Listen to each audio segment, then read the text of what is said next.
फुलवा। जी गुरुजी। ये फुलवा मोला मोहिना रे फुलवा पत पत कन्या हटे मोला मोहिना रे फुलवा हिल जुले देना आई हाय काय हमार बाबू गाय दीदी डम्मू या वा गाना गात रहन ते करेज बढ़िया नहीं रे हमार बाबू हाथ चूल्हा बार के रखबे खेरी से या तोर बाबू चूल्हा बार के रखबे केरी से त तुहा का गियास नहीं दे या जाय बर कई सस गरज नहीं फूली मंगायो दरस नहीं हे जाय बर कई सस गरज नहीं चटनी बासीला धर के मैं नहीं आऊंगा उगला के दादा धन हा खाटो तोरी तोरे चेहरा मोर दिल ला छुबे वो गोरी तोरे चेहरा मोर दिल ला छुबे वो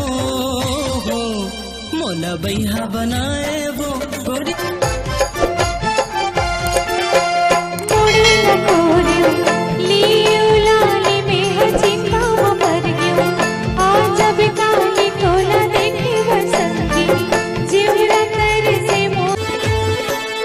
पतली कमरिया धीरे धीरे लचकाए धीरे धीरे लचकाए जम्मू टू रमन के एक फूल बादो मैं टोरी ले दोया बोली बतेरा तो नहीं मैं देखी ले दो काया तुर मन कैसे लागे राजा महल भी तेरी माँ तुर मन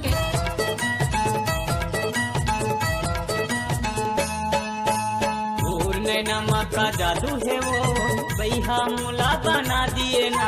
तुर फूली माँ का जादू है रे पगली मुला दे देना दे देना दे देना वो मोरे दौना पान